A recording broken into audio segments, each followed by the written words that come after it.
Namaste everyone. You all are welcome to the talk by IIT for Bharat team. Our speaker for today, Dr. Raj Vedam, will join shortly with us.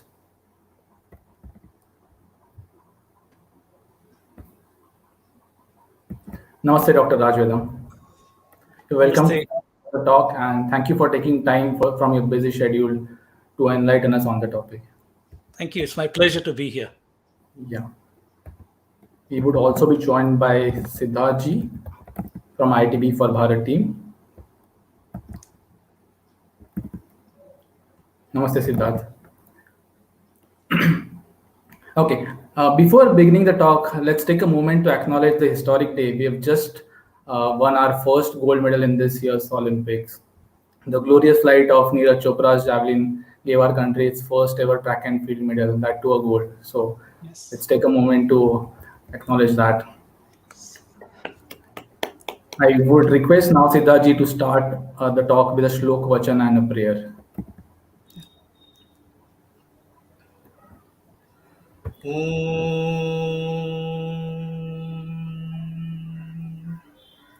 Shri Gurubhyo Namaha Harihi Om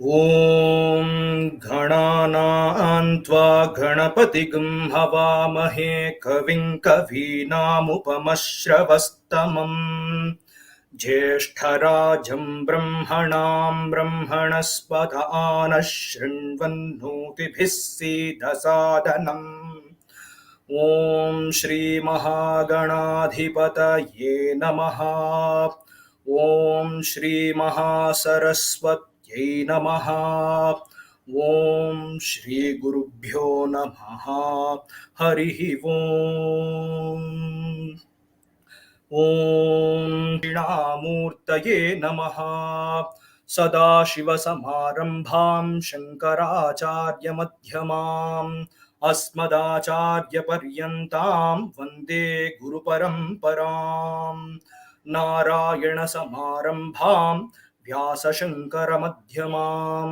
Asmadacharya Paryantam Vande Guru Paramparam. Before we go into the next thing, I will chant one small shloka of Sharada Mata. This is in Anushtup Chandas. Sharada Sharadam Bhoja Vadana Vadanam Bhuje Sarvada Sarvada Smagam Sannidhim Kriyat. Namaskar. Dhanyawad, Siddharji. So, speaker for the day is Dr. Raj Vedam. A brief introduction about him. Dr. Raj Vedam holds a master's degree in electrical engineering from Indian Institute of Sciences and a PhD from Oregon State University. He has over 26 years of professional experience in diverse industries. Dr. Raj Vedam serves as a director of Arsha Vidya Satsanga, a non-profit organization based in Houston which focuses on Indic education. As a scientist, Dr. Raj Vedam researches the roots of modern sciences, mathematics, and technology. His research proposes an ancient Indian civilization that made great advances in several fields of knowledge. He is a proponent of building evidence-based narrative of Indian history. Towards that, he has delivered over 150 talks in India and USA. Dr. Raj Vedam offers courses at Hindu University of America on his research findings. He has also taken initiatives in reviewing and correcting school history textbooks in 2 states in India and in Texas, USA. Today he is with us to talk on the topic of influence of Bhartiya Shashtras on principle of modern sciences. Pleasure to have you with us, Dr. Raj Vedam. Over to you. Thank you. My great pleasure to come and talk in front of everybody. So let me share my screen. Give me just a minute when I share. Okay. So please let me know if you can see my screen. Yes. Wonderful. Yes, So thank you. So let me get started. So before I start, Om Shri Gurubhyo Namaha. So I'm going to be talking about the influence of Indian sciences on modern sciences. So I'd like to start with a disclaimer that this is a scholarly work. It presents some facts. It's an original narration. I've cited wherever possible. Citation has been given. My apologies for missing citations. It is very presumptuous to imagine that we can talk about Indian knowledge systems in one hour talk. It is impossible. So all we can do is just skim the surface and just talk about some fields of inquiry. And in this talk, I have focused only on two areas, on medicine and on mathematics. And I hope we'll have enough time to go through both these areas. Whenever we talk about Indian knowledge systems, we have to first start about the knowledge sources. What are the knowledge sources in India? Traditionally, it has been the Shruti and the Smriti. Shruti, we know the Vedas, Samhitas, Brahmanas, Haranikas, Upanishads, and Smriti, the six Vedangas, Itihasas, texts on Dharma, Artha, Kama, Moksha, Puranas, Kavyas, lots of works. And the point is that in ancient India, there was a well-developed epistemology and a well-developed matrix of works within which a person could find intellectual fulfillment, whether they wanted to work in medicine or astronomy or mathematics or some arts or grammar and so on. There was a lot of space for the intellectual to find expression without any kind of constraints put on their thinking from dogma, let us say. So because of this, we saw that Indian sciences flourished, and we'll talk about that also presently. If we talk about epistemology, in other words, the way the knowledge has been laid out, we see that several schools, the Nyaya, Yoga, Vaisheshika, Samkhya, and so on. And one-line statements, Nyaya, which said all knowledge is not intrinsically valid. Most knowledge is not valid unless proven. Truth exists whether we human beings know it or not. Rishi Akshapada Gautama, who propounded these things. And Patanjali with the Yoga Sutras, we see enormous knowledge systems over here. In Rishi Kannada's Vaisheshika with perception and inference, Rishi Kapila's systematic enumeration and rational examination, or in Purva Mimamsa, Kumarila Bhatta, for example, reflection, consideration, profound thought, investigation, examination, discussion. What we are seeing over here is that the ancient Indians had a very rational, logical way of approaching the truth. If we can have a capital T truth, Brahman, to understand the nature of reality, to understand the cosmos, to understand the universe, to understand our purpose in life, our rishis try to put it in the context of these mechanisms which they saw.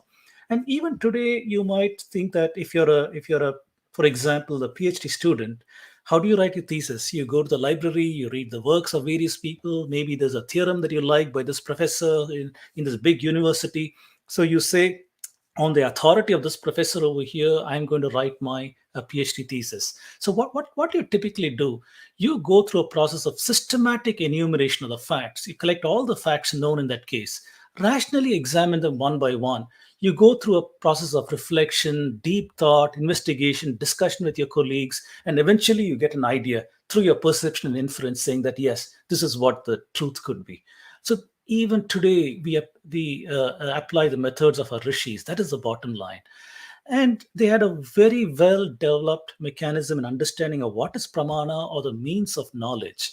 So they had all these categories that you can see: perception, inference, analogy and comparison, postulation, derivation from circumstances, non-perception, negative proof, and Shabda Pramana, relying on word of experts. And various sampradayas only differed in terms of what was a valid means for knowledge. For example, Samkhya, which took perception, inference, and Shabda Pramana. For example, Vaisheshika, which only took perception and inference. Like this, the Charvakas only said perception, they rejected everything else. Buddhism only said perception and inference, nothing else. Vishishta Advaita, Jainism similarly took in several things. Advaita open to a lot of ways of looking at knowledge. This is how we see epistemology and knowledge in ancient India. And one good way to see why did India flourish in sciences, it's good to see what did the rest of the world follow in a certain time frame. We see in the Indic system, the goal of life was always to dispel avidya about our true nature and to gain vidya through all these methods of knowledge that I talked about. And our one line statement is we are seekers, we seek the truth. On the other side, we find that ever since Abrahamic thought came in the West Asia and other places, it became thou shalt obey, follow a divine dictated law. You should not think for yourself, because everything you need to know is written in a book and you must only follow those books. So people's thinking became closed. We see that science flourished in India because of our philosophy. As long as ancient Greece had contact with India, ancient Greek also had science. Unfortunately, from 325 current era Constantine Christianity, when Europe fell into dark ages, irrationality took hold until the age of rationalism. From the 16th, 17th, 18th centuries on, Europe was once again reclaimed, or rather tried to find its place with logic and rationality. So that said, let me quickly go through the roots of knowledge systems. That's the very high level overview of Indian knowledge. To start with, we talk about medicine. We know that medicine has its roots in Atharva Veda, which led to Ayurveda. We know Charaka and Sushruta Samhita, huge compendiums of Indian medical knowledge. I will show later how Mittanis, Hittites, Egyptians, and Chinese are influenced by Indic systems from around 2000 BC or so. We'll also see medieval Europe that strongly depended on drugs from India. We will look at Arab medicine, which is based on Ayurveda since bin Qasim's invasion of Sindh, and maybe even earlier than that. Ayurveda, which formed a corpus of European knowledge all through the colonial era. We look at these things. Mathematics, we all know the huge impact of Indian mathematics, but I will give a little more behind the scenes over here. Math had origin in Vedas. We know that number systems, Harappa showing standardization, Sulba Sutras, Bodhayana, we see geometry, square roots, and Bakshali manuscript showing equations, Aryabhata's work, Surya Siddhanta, then great people like Brahmagupta, Bhaskara, 1, 2, who greatly added to the works, Kerala School of Math, and finally Ramanujam of our own time, so continued the tradition. So we are seeing that mathematics has got a long and respected tradition in India for a very long time. Mathematics goes hand in hand with astronomy. Initially, Indian astronomical knowledge was embedded in stories.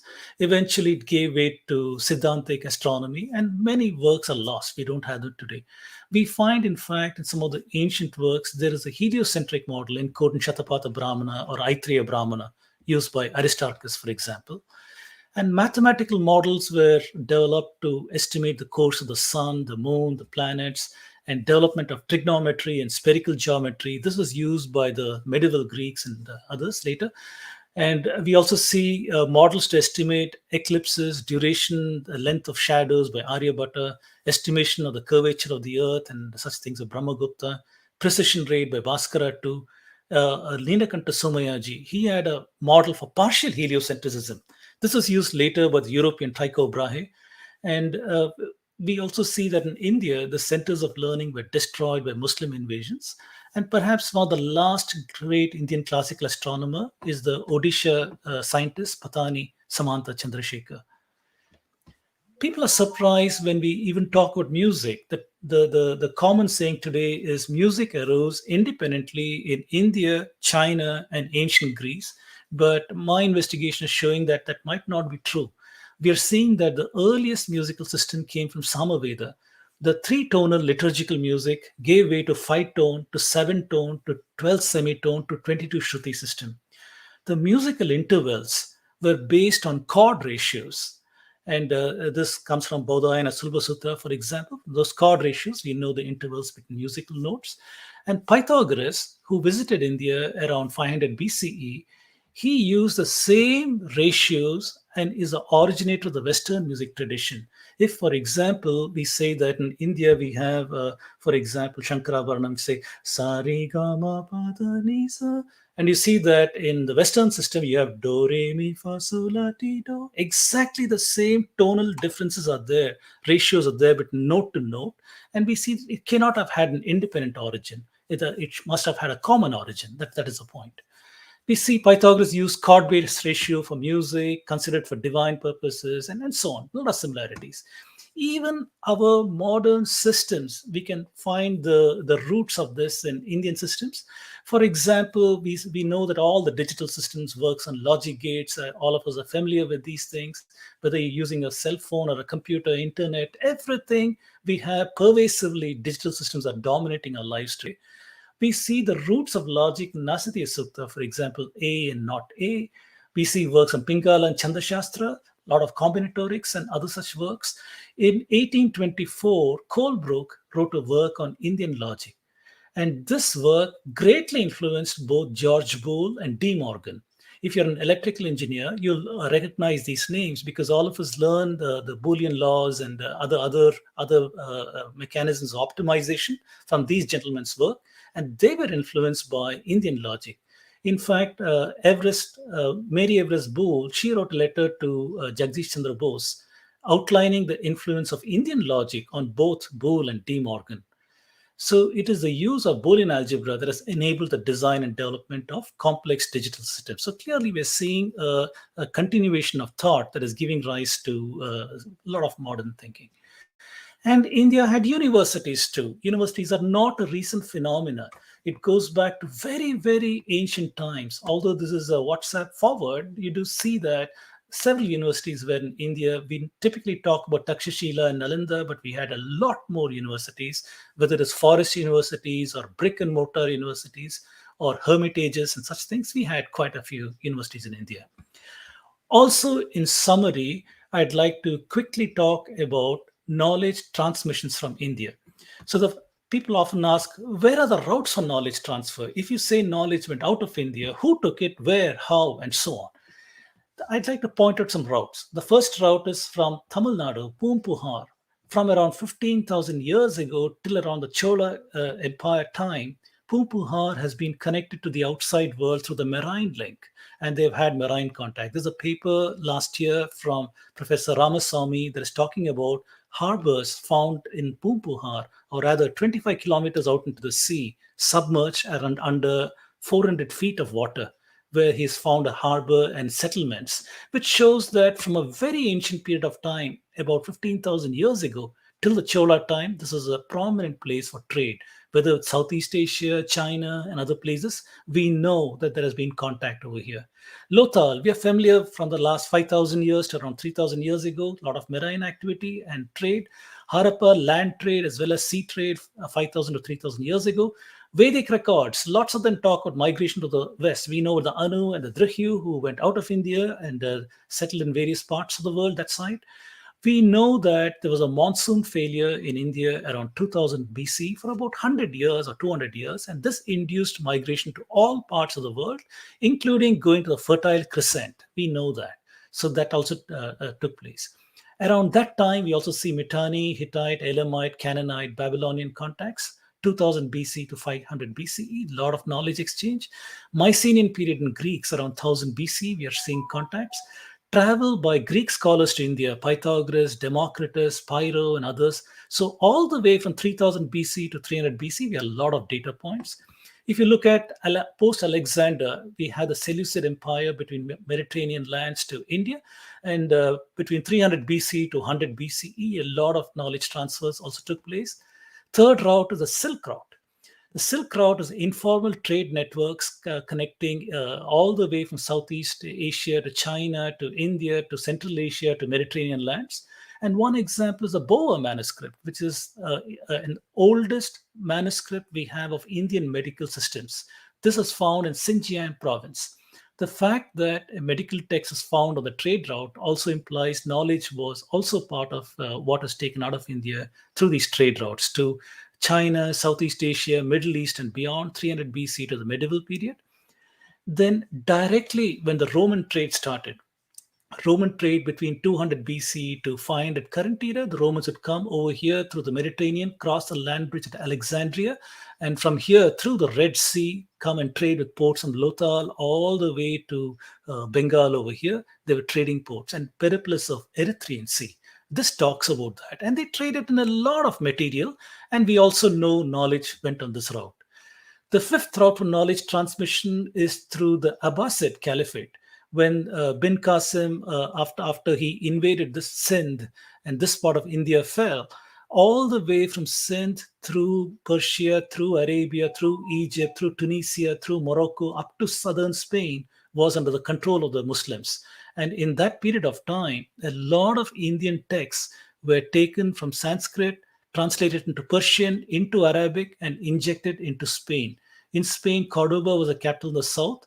Toledo was a capital of the Christian part of Spain in the north. And that is part of our next story, that there were translation schools in Toledo whose only job by the Christian monasteries over there were to translate the Arabic text into Latin from the 10th to the 13th century. So we know a lot of Sanskrit texts that were translated into Arabic and from Arabic to Latin. That is how medieval Europe, which was under the control of the church, which did not allow free thinking or rational thought, that is how they started seeding their knowledge base from the 10th century onwards, whether it is in mathematics, astronomy, medicine, so many other things. Then church travelers from 10th to 19th centuries, then the colonialists who came to India 16th to 20th century, they too, Portuguese, Dutch, French, British, they also took knowledge directly from India and took it to the West. So this is a brief overview, if you don't have the time, for what my talk is all about. Now we're looking at contrary assertions. Everything that I've said, you're not going to find that in any textbook, whether you go to NCERT or so on. What does NCERT say, for example? If you look at the 12th grade NCERT textbook today on the end of civilization, it says that by 1800 BCE, most of the Harappan cities had been abandoned.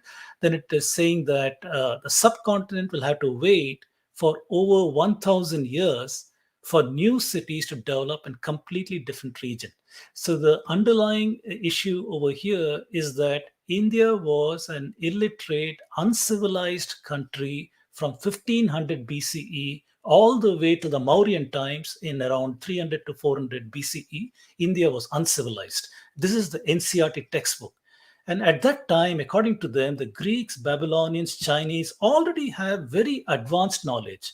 So therefore, if you see Indians in possession of mathematics, astronomy, or medicine, they must have learnt it from these older civilizations.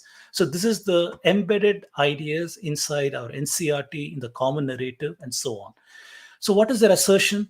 India was a sink for world knowledge. So for example, the Aryans came from Central Asia with Sanskrit and other things. From the Greece, we have mathematics and sciences. And the script and the language, script came from Aramaic from Levant area into India. The Turkic Muslims brought culture, cuisine, architecture, music, civilization. Astronomy came from the Babylonians. The British brought science, technology, rational thought to India. Dravidians are Elamite people. Bhakti was taught to us by Saint Thomas, who is a disciple of Jesus Christ. So these are all the kind of assertions that are put on the Indian civilizations and utterly absurd because of the constraints they put on themselves.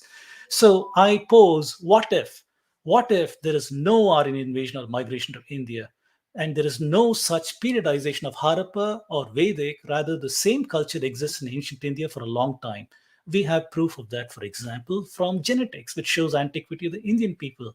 Evidence from many, many disciplines support my conclusions. And I've got 2 talks that I encourage you to see that discusses in detail so much of scientific evidence that tries to show that we are one people, ancient for a very long period of time. Then the question comes, why is our history messed up? Who are the agencies who control the narrative? We see that the colonials, missionary, Eurocentric, leftists, and Marxists, these are the ones who have distorted Indian history. So if you look at Indian history today, it is initially the colonial people. They came and started writing their version of history. Till then, Indians are happy with Puranas, Itihasas, Thala Puranas. All this is our notion of history, and we have been happy with that. Colonial, when they came to rule India, they started writing history of India in a certain way, soon followed by the Eurocentric people who wanted to know why is the language of Latin, Sanskrit, and Greek related, and who are they in relation to Indians. So they started with their own narratives, layering upon this, which was layered upon by the church. Missionaries and other people who wanted to layer upon this narrative came about. Since independence, we have the leftists who are ruling the academic environment, and they also come with a strong leftist bias, which also seeks to destroy the Indian civilization. followed by today the Marxists control the narrative. So they too have a vested interest to position all of ancient India as mythical, illiterate, and such things. And their idea of modernization comes with very, very bigoted narratives today. So history has been combined with the ideology of these actors over here, and that has resulted in the subversion of our identity. So today we have a very distorted identity because of them. And we are seeing frameworks, the colonial hegemony, Portuguese, Dutch, French, British from the 16th to 20th century, hand in hand with Christian imperialism through missionaries like Caldwell and Pope and many, many others, 1500s to the present time, hand in hand with Eurocentrism, linguistics, anthropology, and the constructed notion of caste through people like Max Muller and Herbert Risley, 1700s to present. All this has resulted in this notion of Aryan invasion migration theory. And this is applied even today. This is upheld by our academia today, which applies the outsider lens of sociology, looking at all of Indian social dynamics in the prism of oppressor oppressed. Obligatorily, it looks at that 1800s to present, along with archaeology, people like Maria Gimbutas, Colin Renfrew, with genetics, with people like David Reich. All these directly infringe our identity.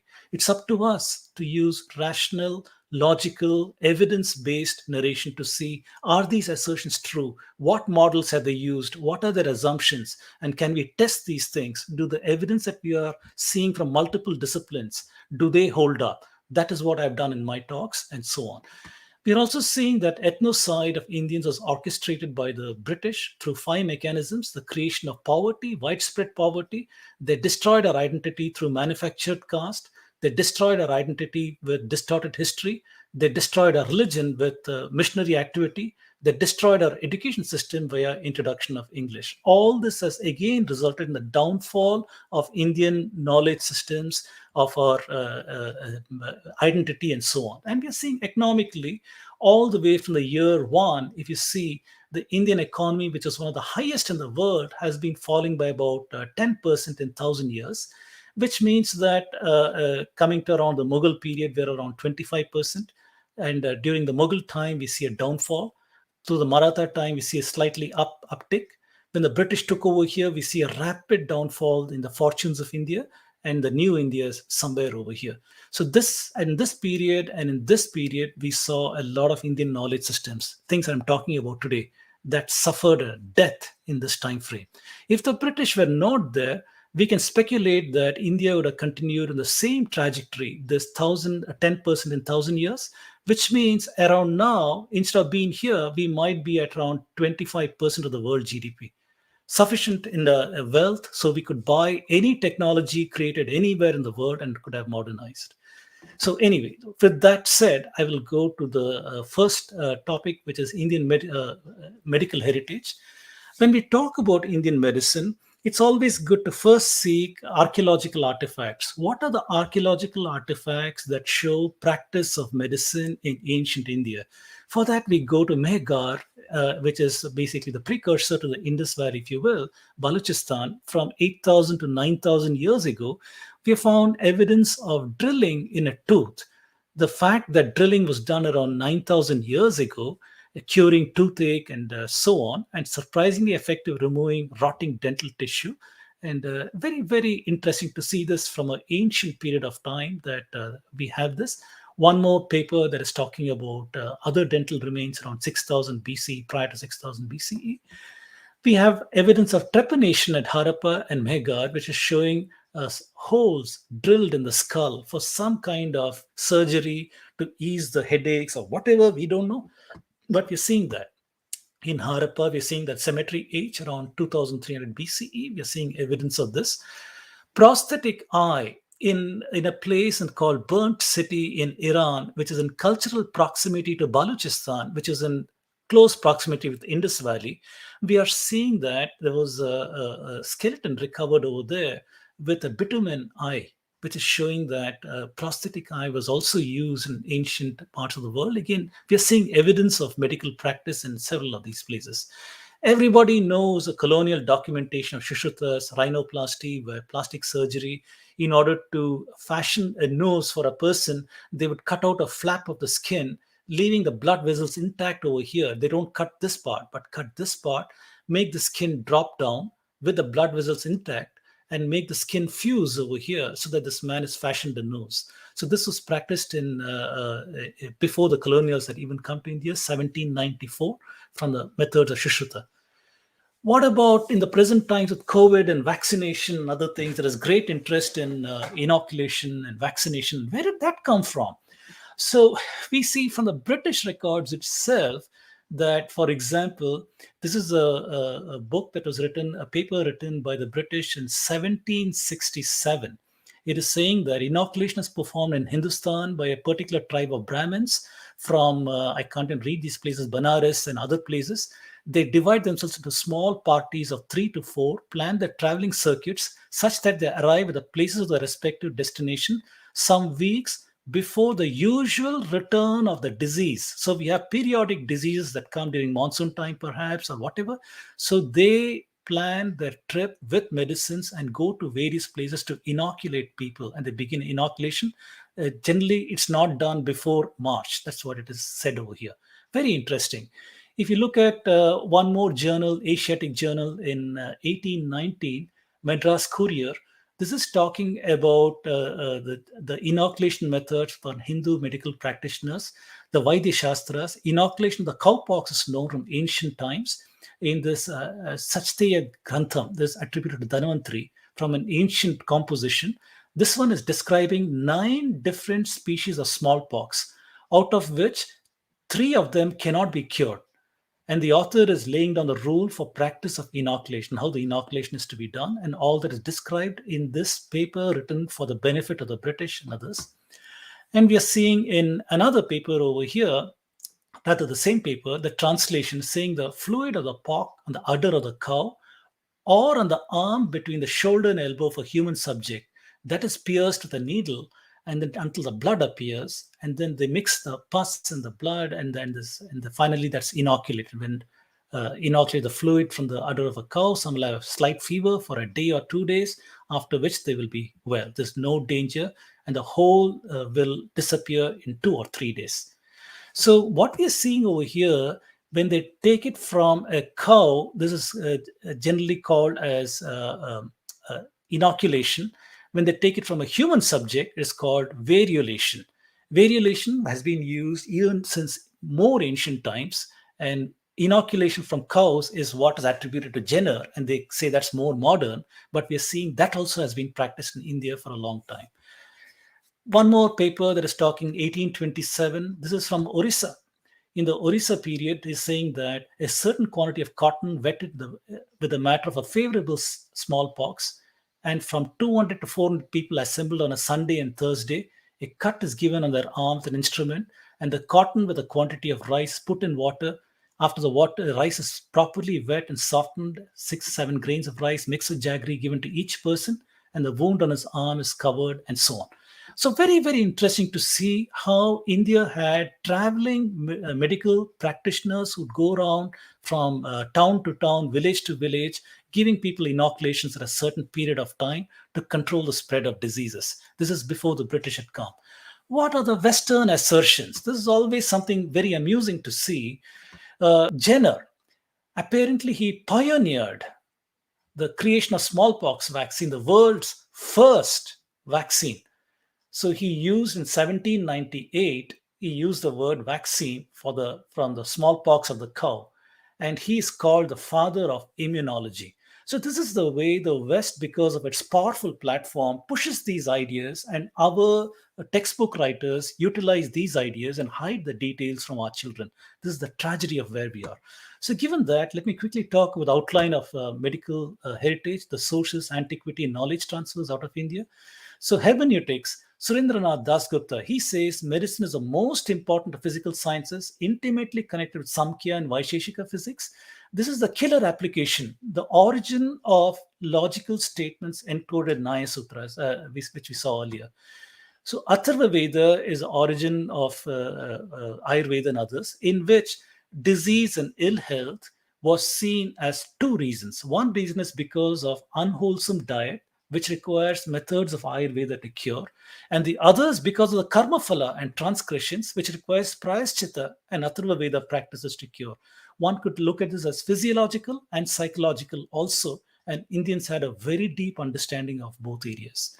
And in India, we've always have, for example, in Patanjali's Yoga Sutras, Ashtanga Yoga Sutras, to know Brahman, we have to do yoga. Yoga is yoking with Brahman. So where we start with withdrawal from senses, dharana, asanas, pranayama. We start from here, asanas, pranayama, then good practices. Don't do these, do these, yamas and niyamas. Then pratyahara, withdrawal from senses, concentration, meditation, finally, realization of oneness. So in order to practice yoga, you must have a good physical body and mind. You cannot be having any kind of disease and other things and hope to have meditation, concentration, such things. So yoga also emphasized on a healthy body. So in India, the doshas, vata, pitta, kapha, along the Panchamahabhutas were taken and seen, mapped to the human condition, if you will, where vata is air plus space, pitta is fire plus water, kapha is water plus earth, and mind, bodies has to be in balance. For example, each of the fingers was associated with one of the Panchamahabhutas. And we are seeing with those ideas, what is vata, how does that translate to biological activity, what is pitta, how does that translate to digestion, metabolism, and so on, what is kapha for lubrication and movement and dynamic movement of the human body. We are seeing some ideas over there. These ideas persist even today. For example, the hastas and the mudras of Bharatanatyam, where you have Chandrakala, Garuda, Suchi, and so on and so forth. We are seeing that mudras are used even today, and they stimulate chakras or energy centers in the body, the way our Ayurvedic physicians saw the human body with nerve centers, with nadi, as we call it. Basic philosophy of Ayurveda was universe is composed of Panchamahabhuta, and we have the Tridosha, which is Vata, Pitta, Kapha, controlling physiological functions. Human bodies composed of Saptadhatus, the tissues, which is the tissue fluids, the fat, the blood, bones, marrow, muscle, and the reproductive system, and the waste products, feces, urine, sweat, and the cellular functions, the Vata, which maintains cellular functions. We talked about Pitta and Kapha and others. Ashtanga Ayurveda, which deals with internal medicine, psychological disorders, pediatrics, geriatrics. We are seeing enormous understanding of the human body, the human condition, mapping it to certain aspects and trying to have diagnosis and cure. We are seeing all of those things.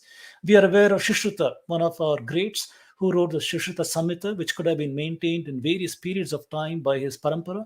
120 chapters, 5 sections, 66 later chapters, discussing a whole lot of conditions, 1,120 diseases, discusses human anatomy, 300 bones, 500 muscles, veins, and so on, discussing various surgical methods and 121 surgical instruments. This is an example of how it was transmitted on palm leaves. This is in the collection in Los Angeles, in the County Museum of Art from Nepal, 12th century. This is how, with illustrations and writing, it was communicated. And he also describes many surgical instruments. Surgical instruments were uncovered, made of copper at Takshila, which is carbon dated to 600 BCE or so. So that's how we know about many of these instruments that existed, which we can draw these things. He also talks about dissection using of cadaver, how we can place a dead body in kusha grass and rivulet. After 3-4 days, the body is bloated, and then use a soft brush, and using that you can more or less show the minutest details over there. In this particular book by Alan Webb, he's saying that India was in advance of Europe for practical medicine. Anatomy was not taught by dissection till 1315 in Italy. The Arabs were even more strictly fettered by the religion, because their religion would not allow them to look at dead bodies and such things. Absolutely prohibited from study of anatomy. And whatever they knew, they got it from the Greeks. So it looks like in ancient India was a pioneer of even many of these things, though that is not there in the Western textbooks. Charaka Samhita, similarly, we are seeing a lot of knowledge systems. I won't go into detail, but there's a lot of knowledge over here. Boer manuscript, one of the earliest manuscripts we have uncovered in Xinjiang province, 1890. This Prakrit in Gupta Brahmi script in 300 current era. Subset of Charaka Samhita refers to rishis Atriya, Harita, Parashara, Garga, Sushruta, Vashishta, and others, and it accepts the 3 doshas and so on. This is translated by Rudolf Hornell, for example. Rudolf Hornell also put a date on Sushruta. He thought Sushruta should belong to 600 BCE. He did that because he's a bone specialist. He saw what are the bones described by Sushruta and Sushruta Samhita, and he compared that to Rishi Yajnavalkya Shatapatha Brahmana, in which the altar was described, the Purusha altar and others, with respect to the bones of the human body. Sushruta's, rather, Yajnavalkya Shatapatha Brahmana was dated to 500 BC by Weber. Therefore, Rudolf Hornell, he said that maybe Sushruta is 100 years earlier than him because Yajnavalkya has knowledge of Sushruta's bone structure. So that is the way in which he put into 600 BCE.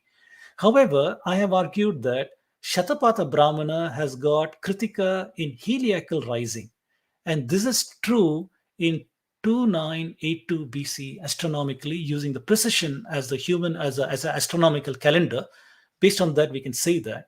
So the question appears, should we then place Sushruta to this time frame, if not earlier? Very, very intriguing to see that.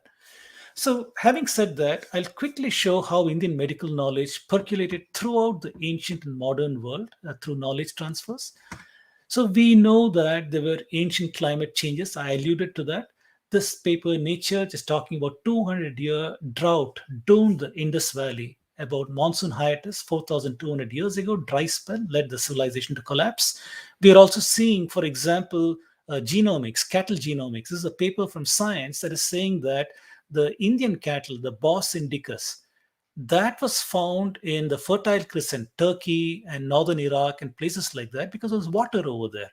So he's saying that, rather these authors are saying the process was likely stimulated at the current geological age 4,200 years ago by a widespread multi-century drought, because the Indian zebu, which is the humped bull, was adapted for drought in India. So it was highly prized in this area of the world. We're also seeing some papers that are saying that in the early Bronze Age, from some skeletons in Syria and other places, mtDNA is linked with India. We're seeing that also in papers. Very surprisingly, if you see evidence of medical practice in the ancient world, we can take a look at Egypt, for example.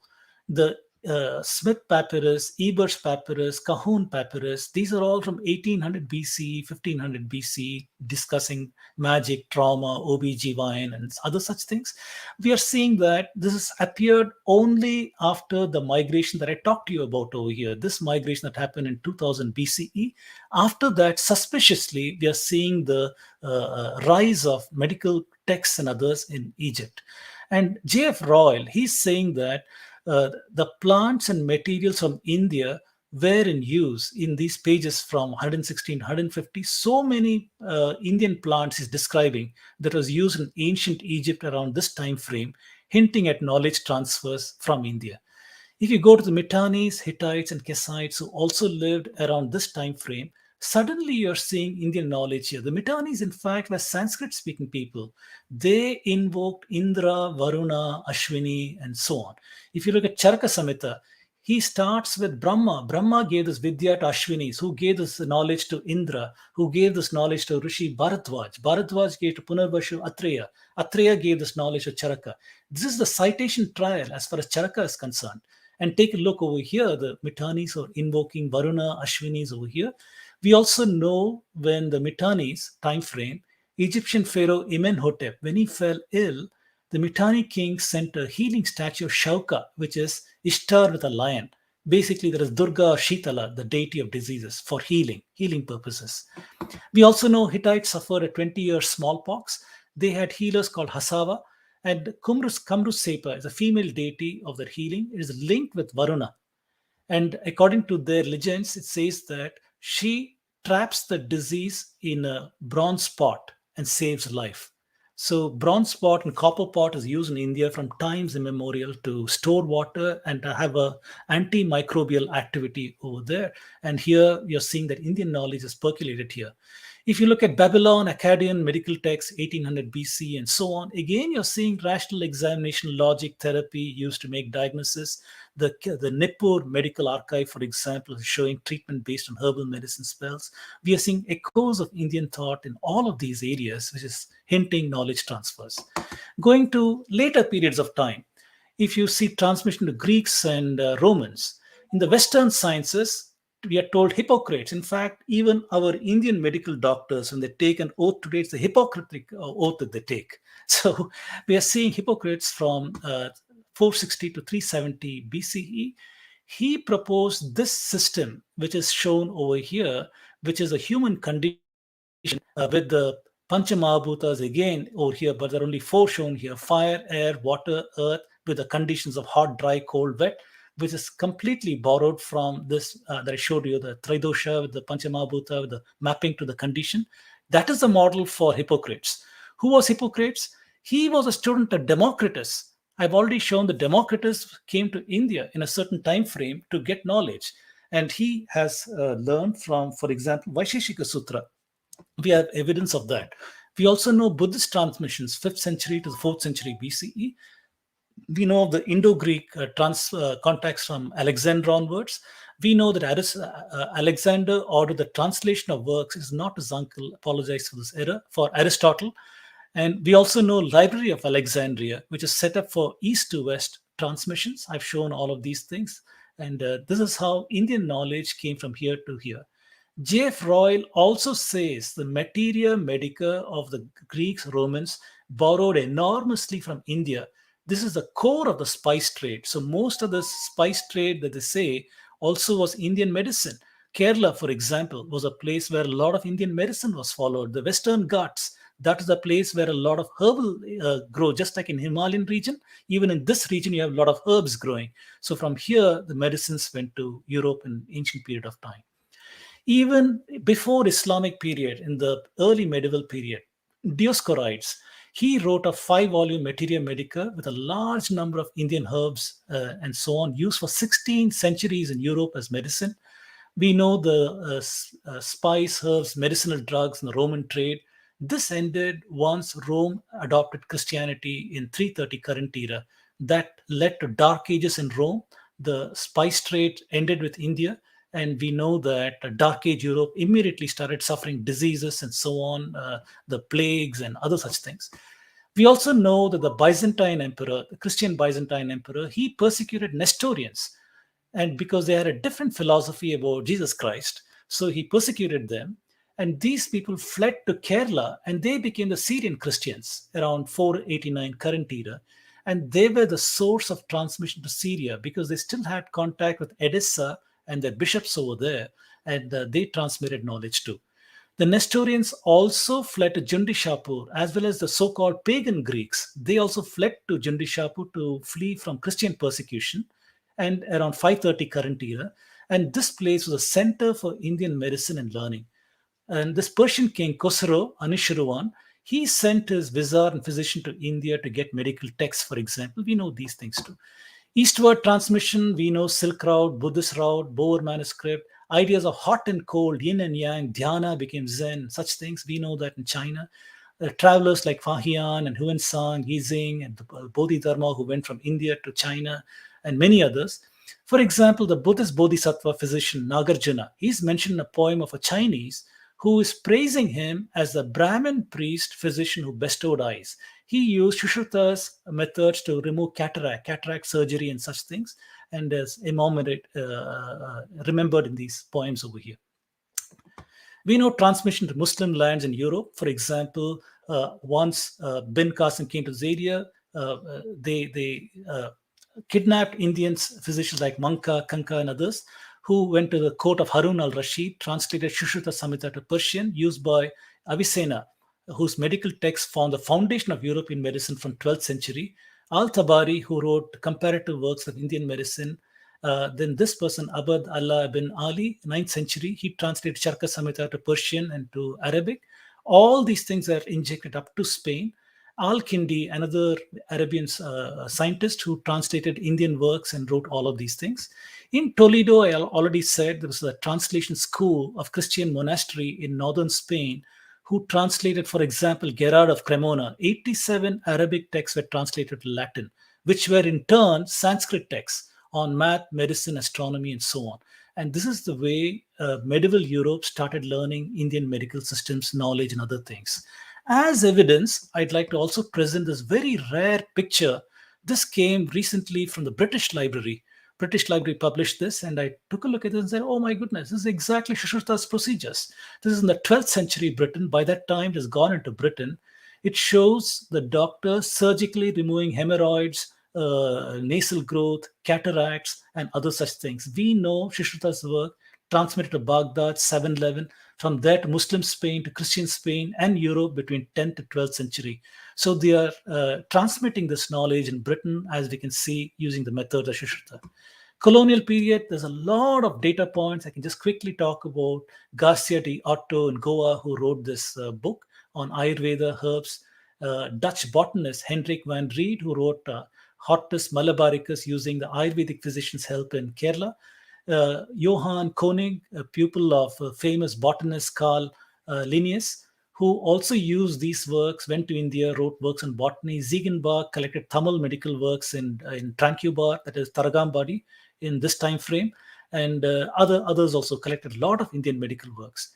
In India, the British medical schools in Pondicherry, Madras, and Kolkata, they were teaching the Indian drugs, Ayurvedic ways of making drugs, until the late 1880s, by which time they had absorbed all of Indian knowledge and were pushing their own drug system. So they stopped teaching Ayurveda in the late 1800s. We know that. So I've given you a bird's eye view on darshanas, epistemology, great antiquity for Indian medical knowledge, roots in Atharva Veda. We saw the trio of medicine, Ayurvedic knowledge, how it transmitted to various parts of the world, and how it is transferred to West Asia and Europe in medieval colonial times, coming all the way to our modern times in different ways. After digestion of these works, the practice was discouraged. Today, scientists are rediscovering fundamental truths about body-mind effects for curing and so on. So I'll conclude after talking a little bit about mathematics and astronomy, a common heritage. This is a second area. Talk to you about medicine. I want to give you evidence from mathematics. So we see, if you go back again to archaeology, we find in Harappa standardized measures. We're finding various weights over here. We're finding bricks in a certain ratio. Throughout Harappa, it's used here.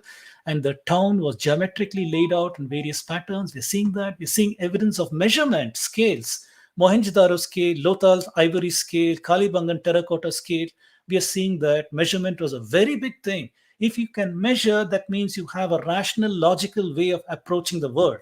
And that is what we're seeing in Mohenjo-daro. That is evidence. Tiles from Kalibangan. These tiles are showing a certain pattern over here. What is this pattern? I've called this out. I've said this is the curve describing a point P on a circle of radius A by 4. This radius is A, this radius is A by 4. As it rolls on the inside of the circle, this is the pattern that will be described. We are seeing this in Baudhayana's Sulba Sutra, how to construct a square using circles. I've shown that over here. Start with, you put a pivot on the ground with a rope on it and a point at the end. Using that, you inscribe a circle, and then using a certain procedure, you continue to make these intersecting circles. At the end of that intersection, you can draw the square in this way. But what is inside the square? Do you see that pattern? That is exactly the same as over here. So you are seeing in Harappa, Baudhayana Sulba Sutra laid out practically to decorate a home. That shows how widespread this technology was. What exactly is Baudhayana's time period? So Baudhayana's time period is one of those big Western datings where they push him to a much later time frame. But we got archaeological evidence of his thought system in Harappa much, much earlier. The so-called Vedic era also shows mathematics. For example, Rig Veda has got several numbers mentioned in it. Yajurveda has got powers of 10 mentioned in it. And you find Atharva Veda, we got huge numbers mentioned in it. We're seeing that. Infinity, we are seeing in Atharva Veda, for example, infinity in several directions and so on. We have the very famous Upanishadic mantra on Purnamidam, which is, some people say this is philosophical infinity. This is not mathematical infinity. My question is, what is the difference? Philosophy leads to the mathematics. They have seen here, from the infinity, you take away infinity, it continues to remain infinity. And the Jains, who had many kinds of infinity in one direction, infinity in both directions along an area, if you will, infinity in a volume, if you will, in 3 dimensions. So they are seeing different kinds of infinity in the Jain tradition. Sulba Sutras is talking about a square root. It has got an algorithm which we can equate to successive approximation by averaging. This is the one which lends to root 2 is this formula over here. In Babylon, there was a cuneiform tablet dated to 1700 BC, the Yale collection, that in base 60 system, apparently reconstructed today, is saying that it shows the solution of square root of 2. So once again, we have to confront ourselves that where did this knowledge really come from?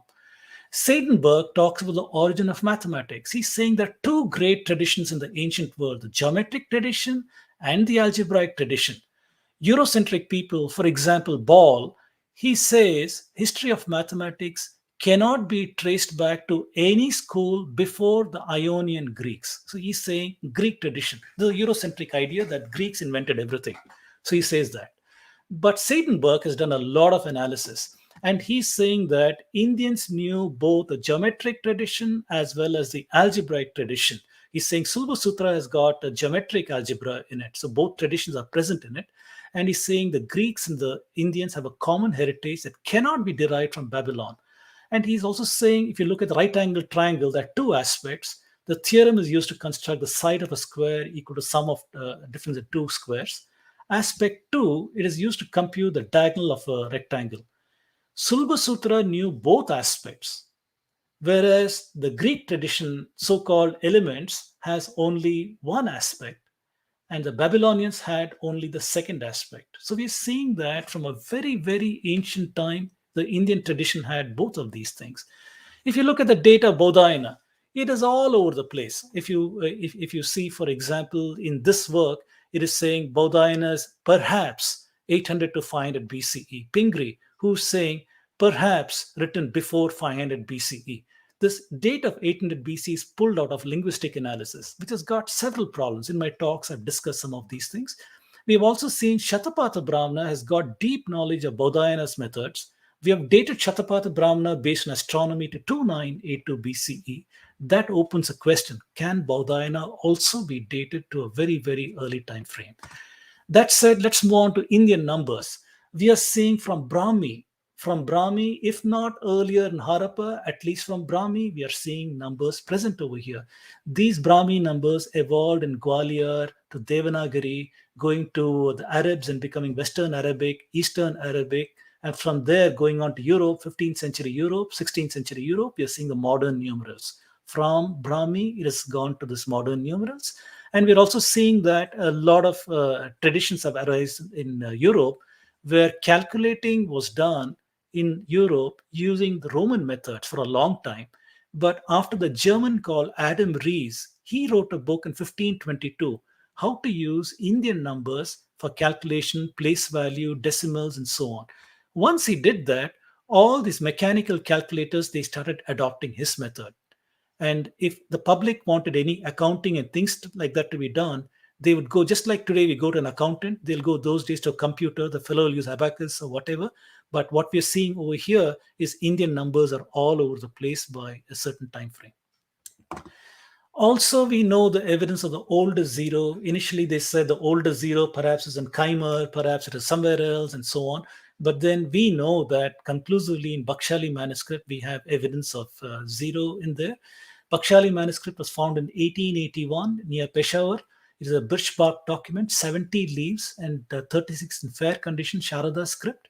And Rudolf Hornell, he inherited this, which is very, very disordered, because the British who initially saw that, they're pretty unhappy with Indian mathematics being found in early time frame. But then Rudolf Hornell, he put them in order with great difficulty, he says in his book, and he did a partial translation assigning a date of 2nd century, gave it to the Oxford Bodleian Library in 1902. This was inherited by a Eurocentric person called Kay in 1912. He wanted to disprove the Rudolf Hornell date and show that it had Greek knowledge in it. He set the date to the 12th century, but he was criticized by Indian scientists called Datta in 1929. And several people have researched this since. And today we have carbon dating in 2017 by the Bodleian Library, and the earliest date is 220 current era. We are seeing evidence of zero. I won't go into details over here, but this might interest you. Bakshali manuscript has a formula for square root. The Greeks also had a formula for square root called a very familiar Heron formula. So I did both in MATLAB trying to see Bakshali's formula, if I do that, and this Heron formula, and try to start with an initial value of 1 and iteratively get the solution, we find that Bakshali manuscript shows a quartic convergence. This is a very mathematical term. I apologize if you don't understand that. Whereas the Heron method shows a quadratic convergence. The quartic is twice as fast as quadratic. This converges in 6 iterations. This is double that, 12 iterations. So we are seeing that it's a much superior formula, if not in the number of flops that it has in it. We are also seeing in the Bakshali manuscript equations with one unknowns, equations with more than one unknown, quadratic equations, indeterminate set of equations, indeterminate equations of second degree, nonlinear equations, XY products, as you can see, and so on. So we're seeing a lot of things over here, including, like I'm shown over here. It's not going back. It doesn't matter. I don't have my PowerPoints here. Yes. So here you're seeing a linear equation with 5 variables, for example, and this is described in the Bakshali manuscript. All right, let's move on from there. So we have seen that Western dating puts Baudhayana at 900 BCE, Katyayana to 300, Pingala to 500, possibly to 300, and so on. None of these dates should be taken from whatever they have said. There are a lot of problems with that. But the point is, several ancient mathematicians, Aryabhatta, Varahamihira, and many, many others, medieval period, we're seeing Narayana Pandit, Madhava, Parameshwara, and many others we're seeing till the present times, literally till the recent times. So we are seeing a tradition of knowledge growth in India going back to the earliest time frame. That is what it is. It is not a borrowing from the West or East. We are seeing a tradition in India where every scientist is borrowing from an earlier scientist, a continuous connected tradition. That is what I want to say. History of trigonometry. Western claims Hipparchus is a father of trigonometry. But what did Hipparchus do as reported by Ptolemy? It turns out that he had something called chord formulas. Chord means if you take the segment of a circle from the center point, you draw a line to the perimeter over here, and you drop a line to another point over here. This is now the chord angle. And he had got tables for the chord formula. This is not trigonometry. So also Boyer, 1991, is saying neither the tables of Hipparchus nor Ptolemy have survived to the present day, although descriptions are there by others that they once existed. However, we are seeing in Surya Siddhanta, we are seeing exact trigonometry. This is a right angle triangle. This is trigonometry. This is not trigonometry. So Surya Siddhanta is presenting trigonometric functions. Aryabhatta, he's also presenting many tables, trigonometric, jya, kojya, and other things that are used. And we are also seeing a deep knowledge of trigonometry from ancient times in India. For example, Aryabhatta had linear interpolation, how you could take data points, compute the sign of them, and have this interpolation formula. dr is the old value minus new value. And based on that, you get the interpolated value with this formula over here. Bhaskara 1, 650 current era, he had an approximation for the sine function that looks like this, analytic approximation, if you will. And we are seeing Brahmagupta's second order interpolation, which is used over here. So deep knowledge existed in India very, very clearly. In Madhava's time, we had infinite series expansion. All of these sine, cos, tan inverse, you're seeing Madhava's sine expansion, which only came to Europe much later by Newton, 1670, and so on, those time frames. So Madhava's sine series, like I said, is described in several places, and these are the precursors to calculus, because you cannot have calculus unless you talk about limits. Limits talk about infinite series, converging to a point, and so on and so forth. It is Madhava's work that leads to notions of calculus. Surya Siddhanta, lots of knowledge on astronomy, time cycles, planetary measurements, and trigonometry, and so on. Aryabhatta, we have seen in his works, Aryabhatiya, several chapters over here dealing with time, arithmetic, and geometry, and such things. And we are also seeing these expansions, these progressions over here. And he also made the very powerful Kutuka algorithm to solve something that looks like this, that is always today in Western world, it is referred to Diophantine. But then we are seeing is used much before by Aryabhatta and Kutuka algorithm. This incidentally is used even today if you were to use control systems. If you use control systems, you solve the Riccati equation. In the Riccati equation, you're going to see Diophantine equation and other such things used over there. If you're doing optimal control to control aircraft or spacecraft or even your car or whatever, you see this very, very modern control systems. The origin of all those things can be traced back to these algorithms of Aryabhatta over here. Aryabhatiya talks about the length of the moon's shadow, length of the earth's shadow. This also encodes the fact that Aryabhatta knew optics. Light travels in straight lines. He knew that. And that comes all the way from Rishi Kannada, comes from Vaisheshika Sutra, comes from there, the origin of optics and other such things. He's talking about the shadow, length of the shadow, the duration of the eclipse, and so on.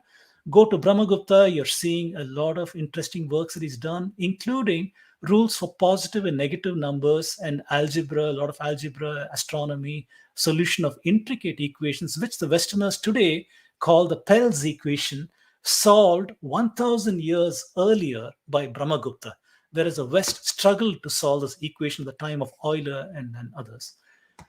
Bhaskara 1 and 2. Bhaskara 1, like I said, he had his approximation for sine, wrote a lot of works.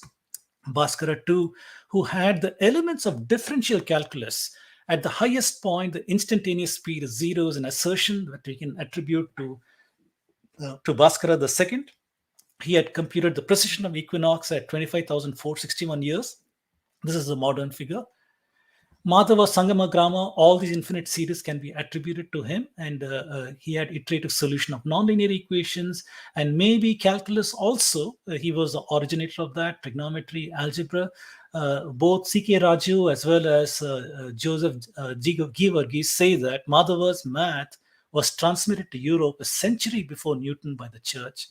And we are seeing that in his school of mathematics, several alumni, Parameshwara, Damodara, very famous Nilakanta, Somayaji, Jeshtadeva, and others.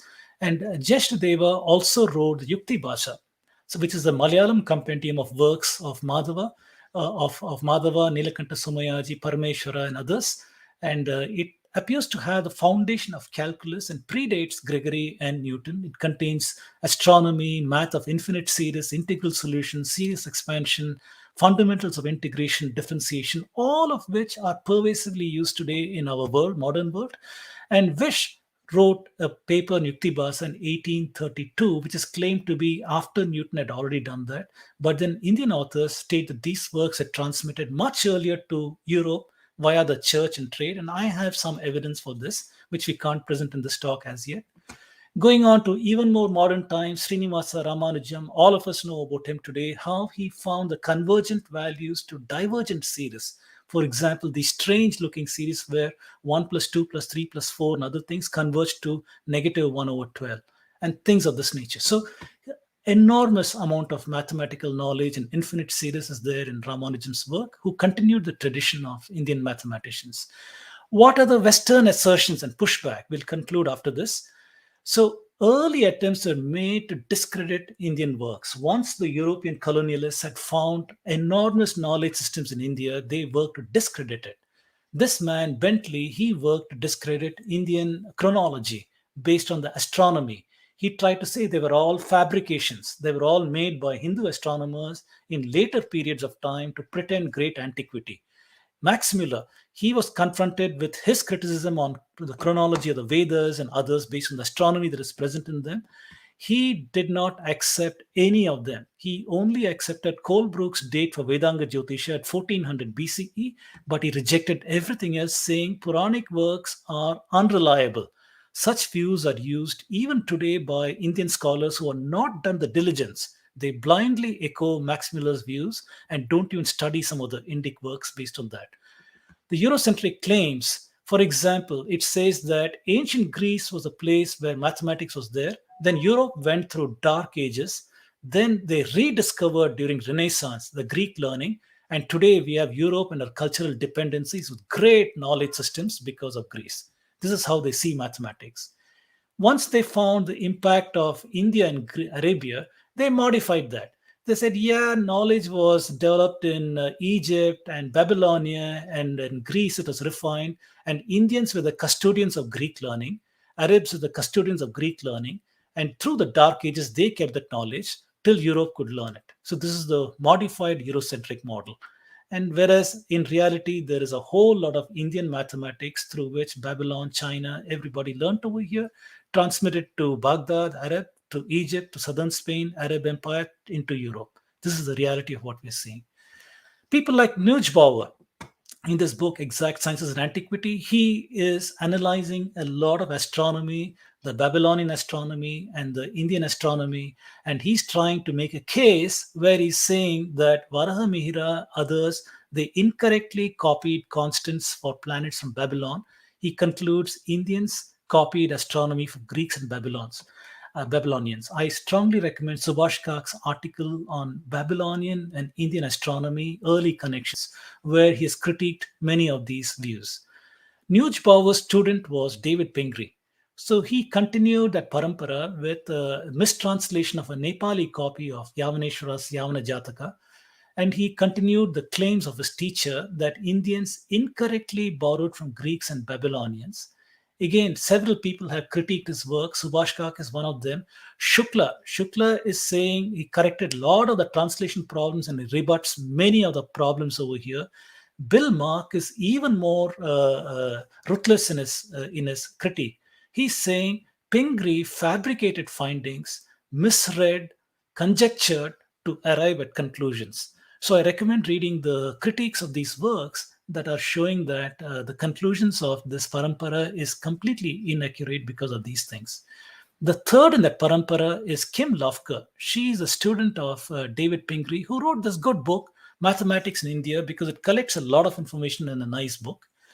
However, she subscribes to Aryan invasion theory, but she's open to the notion whether there was a Babylonian translation. She discards the idea that Kerala school influenced Europe. And she goes to great difficulty to show that Parameshwara did not have an understanding of the series expansion. For example, what we call Taylor series today. She says he did not have that understanding because in a denominator, instead of a factor 6, there is a factor 4. So she is critiquing that on that basis. And that is shown here. For example, R.C. Gupta, he published this paper in 1974, Indian order of third order Taylor series approximation of sign, where he's looking at Parameshwara's work and showing that this is a same as the Taylor series expansion, except that there is a 4 where there should have been a 6 in the last term. This is 2 centuries before Taylor expansion by Gregory in 1668. However, Kim Lofker goes through various efforts to try and disprove that and says that no, his idea came from somewhere else. I don't think it has got anything to do with Taylor's series. That is her positioning. So closing remarks, I have traced the knowledge systems of mathematics, astronomy. We talked about Harappa geometry, Sulba Sutras, Bakshali manuscript, trigonometry, function approximation, talked about prominent astronomers and mathematicians. We see how Western claims, they tend to devalue Indic ideas with the deference to the Proto-Indo-European language expansion, apparently in Central Asia, which gave rise to Aryan invasion theory, which implies a young Indian civilization, which implies that we borrowed from the earlier civilizations of Babylon, Greece, and other places. So I'll give you a bonus. This is the roots of linear programming. Not many may know about linear programming, but this is today the basis of most of industrial mathematics. Industrial mathematics today runs on linear programming for profitability. In the Bakshali manuscript, we have a problem. Bakshali manuscript was written by somebody for the son of a trader to teach him mathematics. And he's talking, one person possesses 7 Asava horses and 9 Haya horses and another 10 camels. Each gives 2 animals, one to each of the others. Then they are equally well off. Find the price of each animal and the total value of the animals possessed by each person. This is a problem that is there in Bakshali manuscript, carbon dated to 220 current era, probably encoding mathematics from much, much earlier periods. This can be posed as a set of these 3 equations.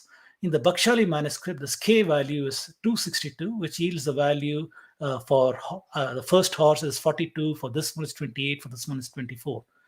However, if the problem was posed as finding the smallest value of K for integer answers, there is another answer at K is 131 that yields these answers. From this, I am reconstructing this and saying that this is perhaps the world's first linear programming problem.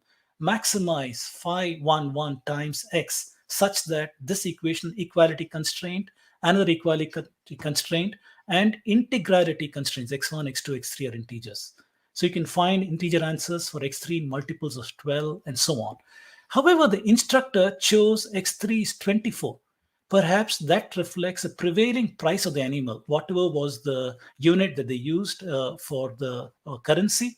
Maybe 24 was a price for camels, so he selected that answer.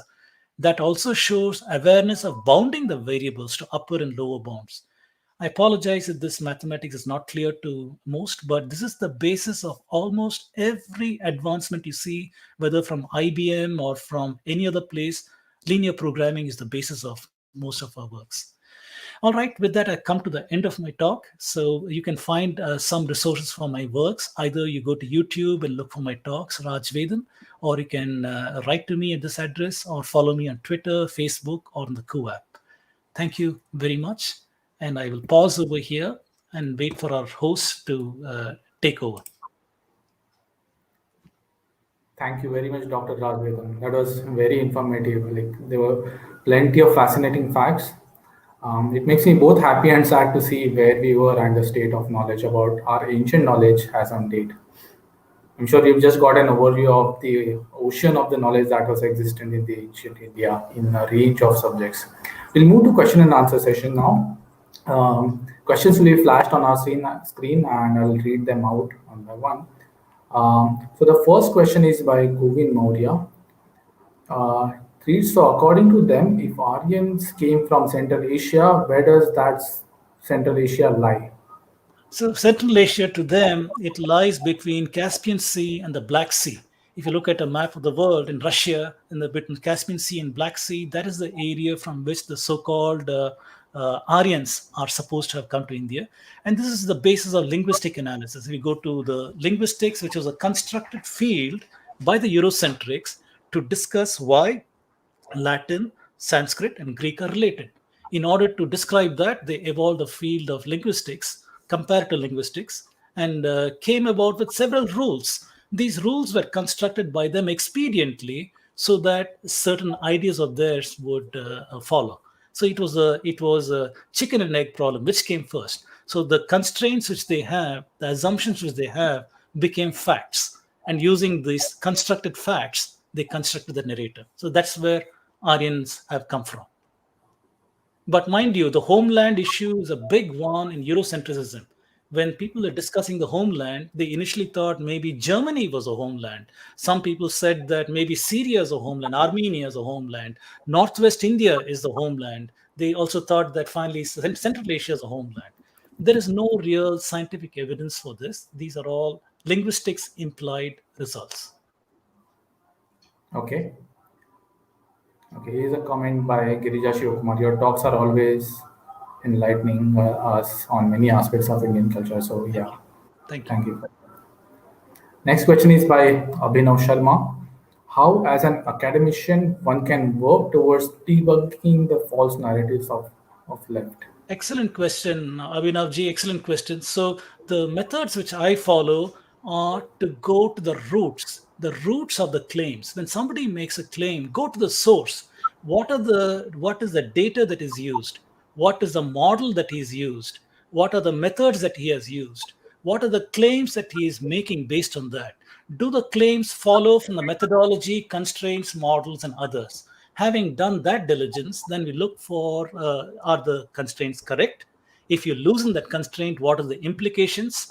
Is there evidence from other fields that are at odds with this? If any kind of evidence is found that does not fit our model, what do we do today in analytical studies? We have a red flag. We have a red flag saying, why did that data point not fit my model? Why is my model not predicting that?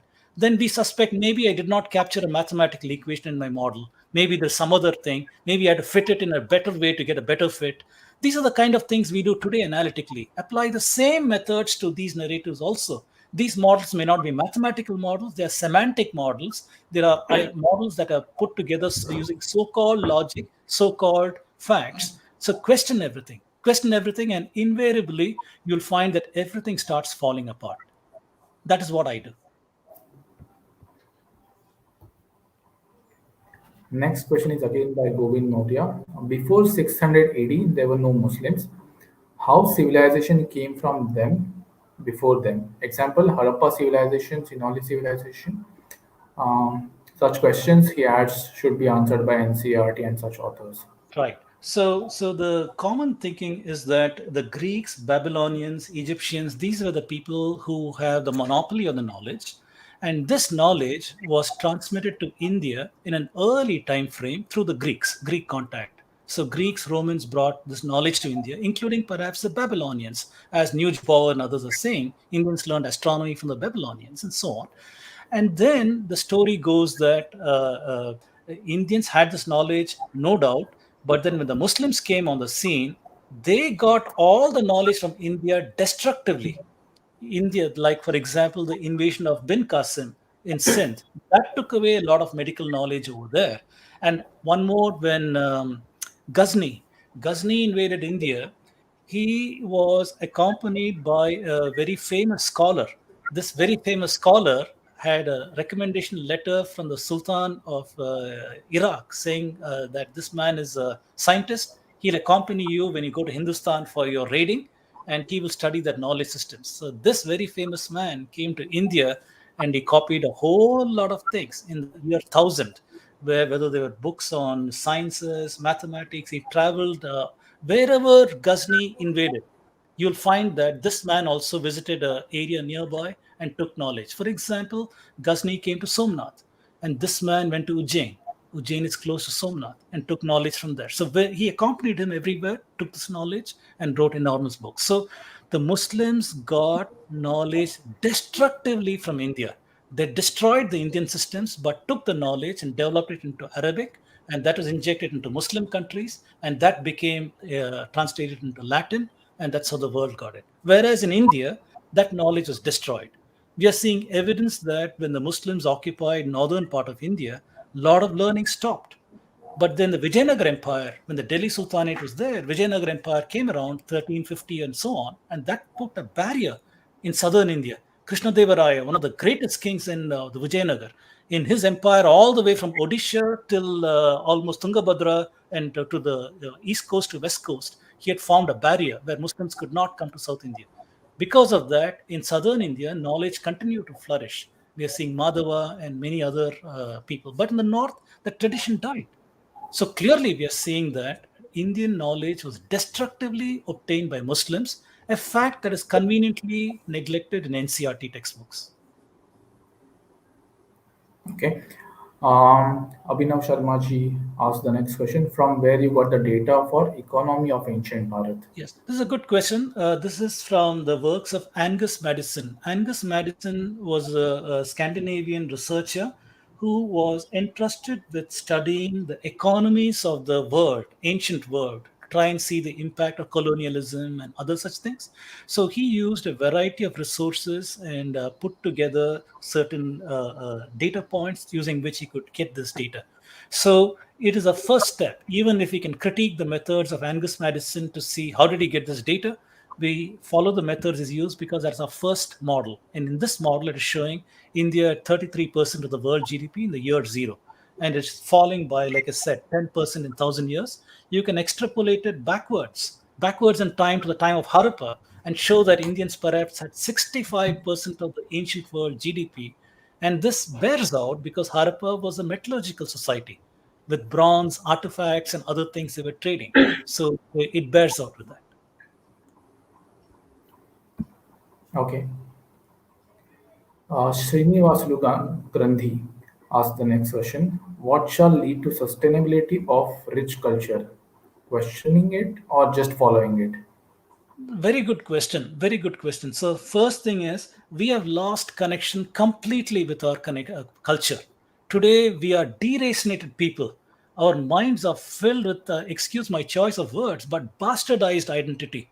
We have taken a little bit from the West, a little bit from there, and this mishmash is who we are. You ask an average person on the road, a student, and somebody, who are you or what are you?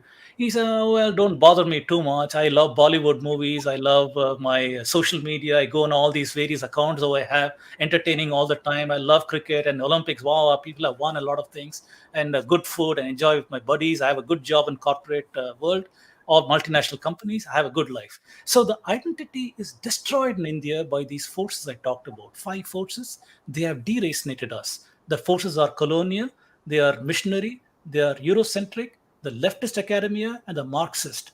In their writings, whether it's an NCRT textbooks or whether it's popular media on television and other things internationally, India or abroad, the narrative is always the same. India's position as a primitive, backward society in need of Western culture to save it. This is what we're seeing again and again. So before you talk about sustainability, you need to talk about first educating our people about our own culture. How do we connect to our history with pride, based on facts, not emptiness, but we have evidence of who we are. Let us connect to our past with knowledge. Let us know these are the ancestors who did these wonderful things, and I'm a proud recipient of that. And with grateful thanks, acknowledge the contributions from the past. Once we understand our identity and stand with pride on our accomplishments, then we can talk of sustainability. Sustainability is critically important today. We have to understand that the message of Sanatana Dharma is entirely one of understanding your karmic balance, your karmic footprint. In today's world, I say that reducing the carbon footprint is equivalent to reducing your karmic footprint. We understand that our unsustainable lifestyles are causing great problems with climate change. We are causing species to be exterminated. We are causing global warming. A whole lot of problems are happening because of that. And we have collective karma because of that.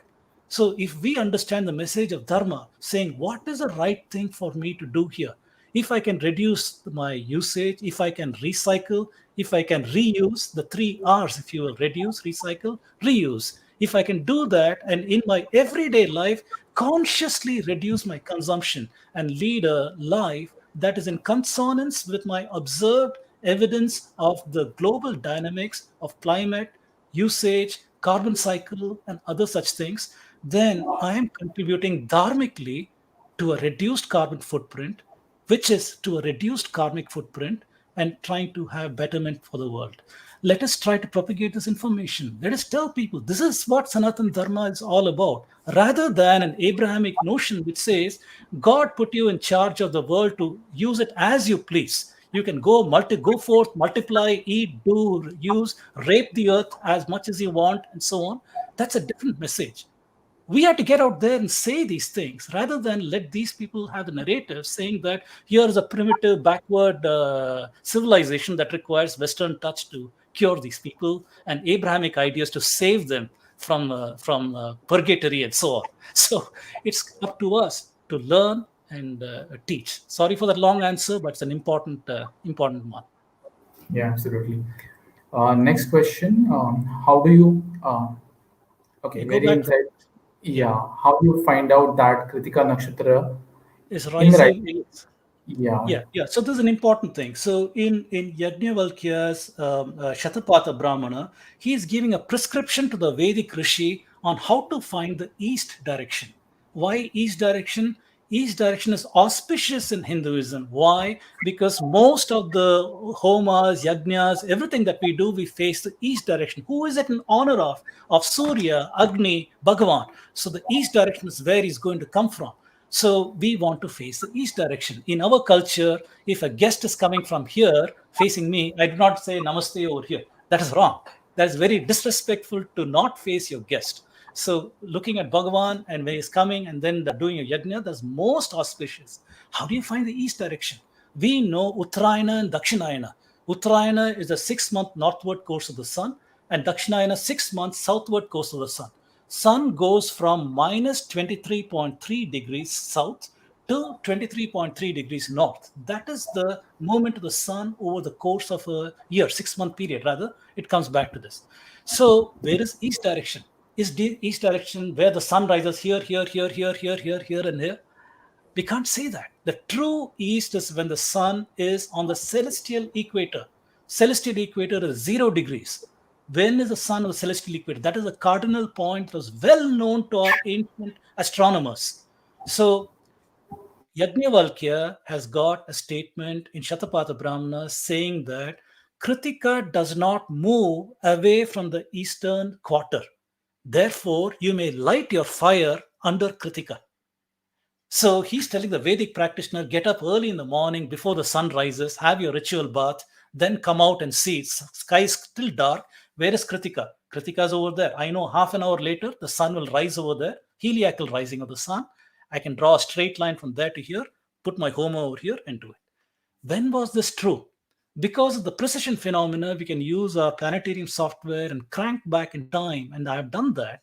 And that comes to 2982 BCE is when Kritika was on the celestial equator, plus and minus 200 degrees this side and that side. Sorry, 200 years this side and that side. Next question is by Aditya Marla. Are the first translated Arabic versions, Mula Grantham, still available? Or are we delving into the books that have emerged from the original translations and followed the original version? Yeah, this is a tragedy. Most of the things that we have been destroyed. So the works that the Muslim took from India to Spain and other places, that would have been lost. Rather to Baghdad, that is completely lost. We don't have. Anyway, Indians wrote on palm leaves. Palm leaves have got a life of at most about 400 years, 500 years. They require the parampara to keep recopying these works. Otherwise, you lose these works. So the originals, there's no such thing. That is gone. We don't have that. So the Arabs translated these works. That went over here, Gerard of Cremona. We have some records of these things available. That's how we know they exist. When Spain went through Inquisition, the Christians went through a process of reconquering Spain for Christianity, and they went through a process of Inquisition where they burned down many of the Muslim learning centers and the works and such things. So at that point, also, a lot of knowledge would have been destroyed. We also had the burning of the library at Alexandria.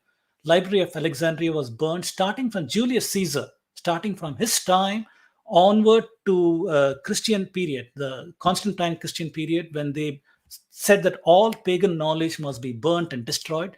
So at the time of Theodosius, around 400 current era or so, burned down a lot of Indian works also in addition. Then when the Muslims took over this part of Alexandria, then too the remaining part of Alexandria library was burnt. Just like Nalanda was burnt, Takshashila was destroyed, all these things, these invasions and other things have caused a lot of problems. The remaining works have been taken away by the colonialists. They are in libraries from the University of Heidelberg all the way to Oxford, Cambridge, and other such places. Germany to UK, in various libraries, we have Sanskrit manuscripts which nobody knows, nobody has deciphered. Lakhs and lakhs of them are there lying in storerooms here and there. So we don't have it. That's the bottom line. Are there any citable proofs that the authors of the original translated Arabic or Latin versions have acknowledged Yes. ancient Indians in here? Excellent book. Excellent question. So we find that the Muslims were not plagiarizers. When the Muslims took the Indian works, they acknowledged the Indians. In fact, the book was called Sindh Hind. So the work that was translated by Manka from, I think, Sushruta Samhita, it is called Sindh Hind, maintaining the Sindh name in it, Hind name in it. So the Muslims are not plagiarizers. They recounted everywhere this Indian knowledge, Hindu knowledge, and such things. The Christians faced a different problem. Between the 10th century up to Renaissance and Reformation, the Catholic Church was in control of people's minds, and they would not allow them to access so-called pagan knowledge. Especially, they thought that Indian algebra was a work of the devil. It is a work of the devil because you have some unknown quantity called x. You do some magic on it and you get the answer what x is. It looked like magic to them because you couldn't do that with the Latin numbers and so on. So they prohibited use of the zero, of the infinity, of algebra. These things are frowned upon over there. Although there's a pope called Sylvester who was using Indian methods, although he was there, but then in general, the Catholic Church frowned on the use of these things. So we also find when Inquisition happened, Ferdinand and they went and conquered Spain, they instituted something called Inquisition, where they would purge the Spanish society of Jewish influence, of pagan influence, of Muslim influence, and so on. That is a time when most of the people who had learned from Muslim works, they said that if you take any knowledge from the Muslims, you're taking knowledge from Satan, taking knowledge from Satan. So that was forbidden, and you would be burnt at the stake or whatever. So with that fear, most of the European scientists in that era, they hid their sources. They did not disclose where they got that knowledge from. So they would say that it is my original knowledge. That is why you're seeing when Renaissance came, all of a sudden you have a bunch of jokers there saying that this is my knowledge, this is my knowledge, the flowering of European thought. But nobody questions, how did this European thought flourish when they were using Latin numerals? They could not even do basic multiplication or division and things of this nature when they were under the control of the church, where they could not get even literacy. Only the monks had literacy. The ordinary man, if he was not rich, he had no literacy and things like that. How is it that all of a sudden you're seeing all kinds of people having knowledge? So people had hid their sources. So Europeans plagiarized. You don't find citation over there. The Muslims did not plagiarize. In Muslim works, you'll find citation. Okay, next question is by Abhishek Tripathi. How will we put our claim on Indian knowledge in the present time? So we have to make everything evidence-based. For example, in my short talk today, I tried to show with evidence. None of my claims are made without any evidence. Everything I was trying to provide, here is a data point for this, here is a data point for this, and so on. So we have a laborious path ahead of us using rational, logical approach with evidence to rewrite our works, change the people at NCRT. The Modi government has long overdue. They have to throw the leftists and the Marxists out of there because they are stuck in a framework where they have to destroy the old order. The old order is Hinduism. Only by destroying Hinduism, they can bring about their new world order, which is a classless utopian society. That cannot happen unless you completely demonize, demoralize, and discard Hinduism through a process of distortions, erasures, and all kinds of interpolations. That is what is happening.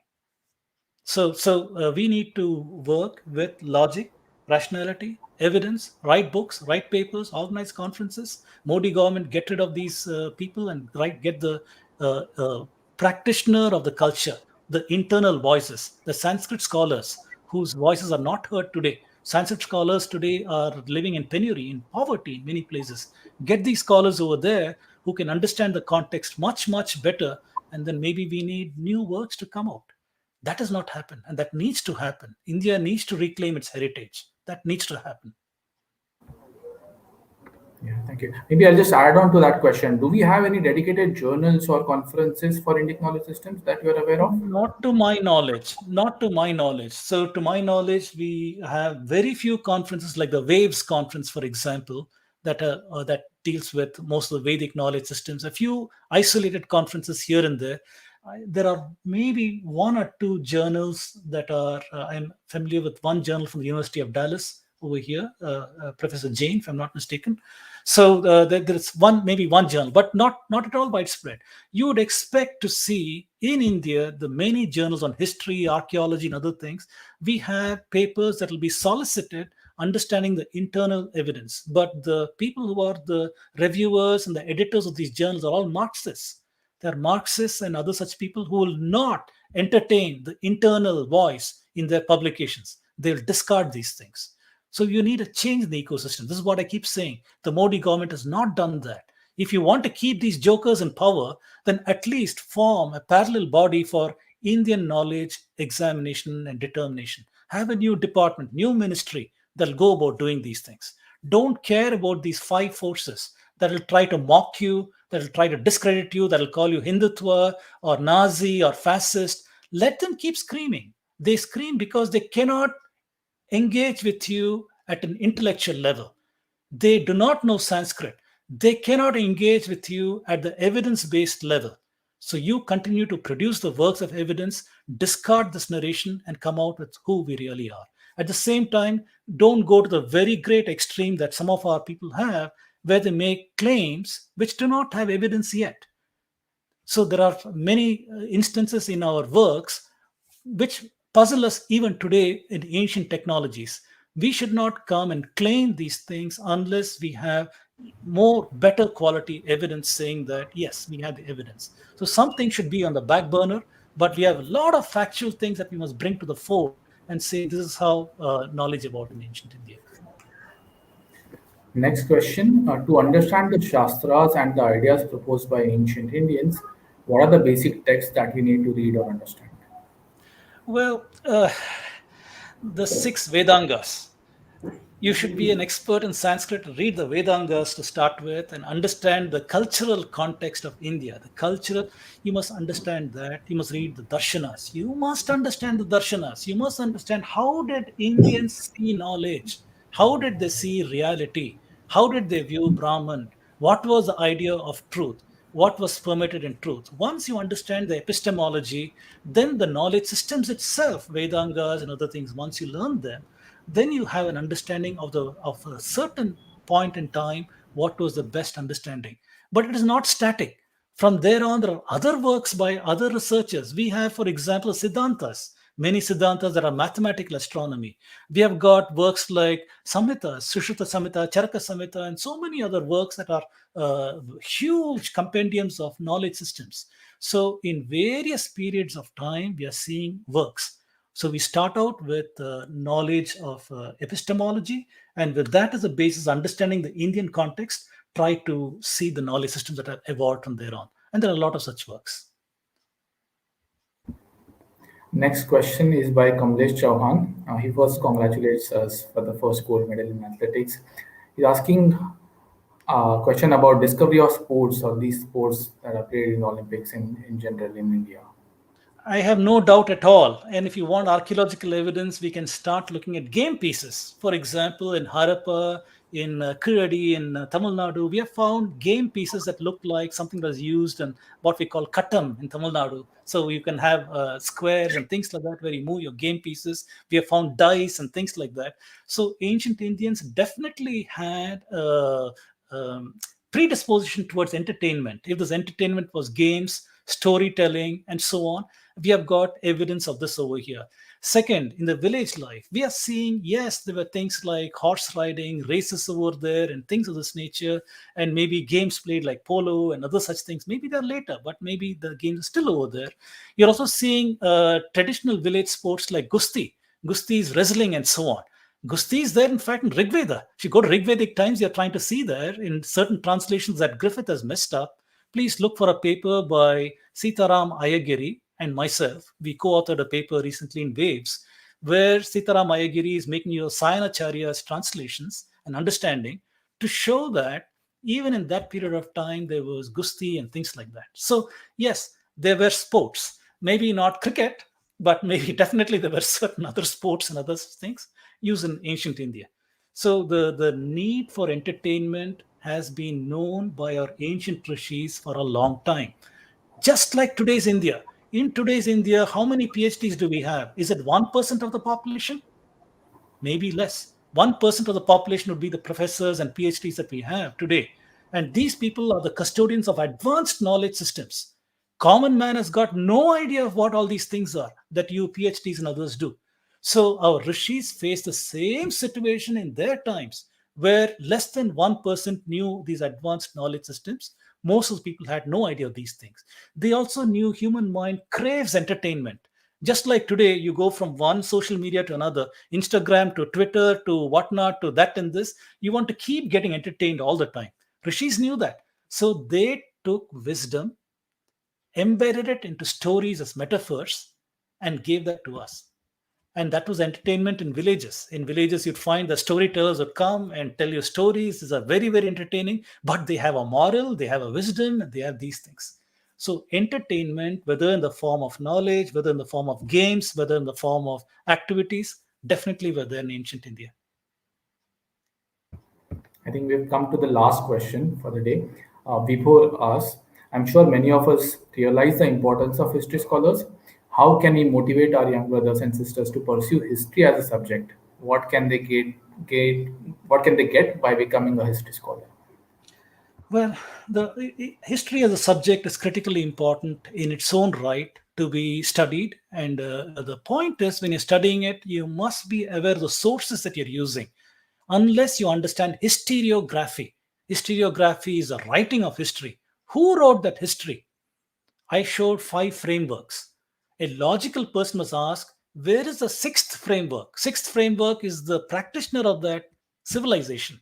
Unless the practitioner of the civilization has also got a word in it, my historiography that I'm learning is probably wrong. So history students must learn the historiography, and they must continue doing that. At the same time, you need not be a student of history formally in order to be a historian. You, for example, my background is as an engineer. I'm an engineer, but then I am trained to look at things logically, rationally, analytically, and position things in terms of models, data, constraint, methods, claims, and try to understand things from that perspective. You can apply the same methodology. I call it an epistemology. You can apply that on the narratives of history. When somebody tells you something from history, you must first ask, what are the fundamental facts? This is what our darshanas are doing, right? What are the facts? Enumerate the facts. Purva Mimamsa, enumerate the facts. Try to understand the facts. Discuss that. Perception, inference, and so you to go about that. So I would suggest that even if you are a doctor or you are an engineer or you are in any other field, you can still study Indian history with an open mind, apply the best methodology that you have in mind, and try to understand the claims. And you write the papers. You be the person who write papers and books. It need not be left to a specialist. That specialist is you. Your culture ends with you. Keep that in mind. Your culture ends with you. So if you value your ancestors' gift to you, then you take it upon yourself to learn, read, and continue doing this activity.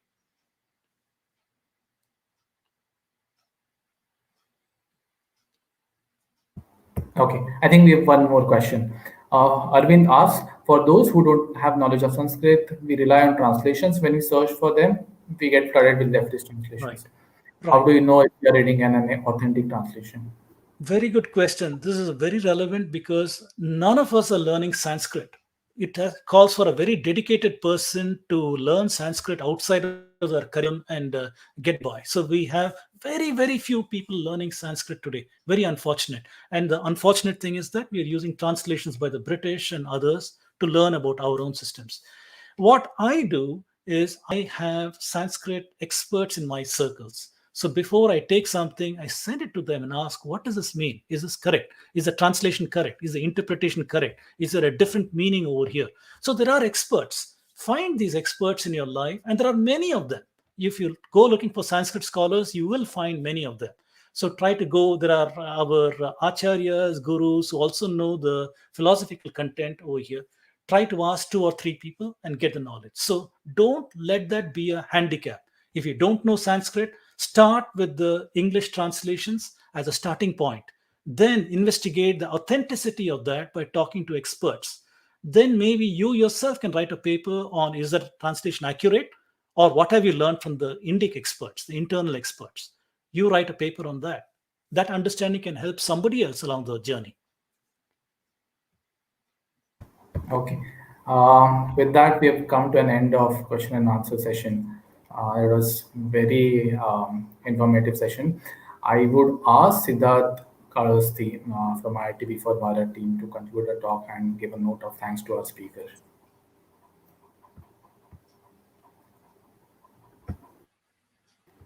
You're on mute, Siddharth.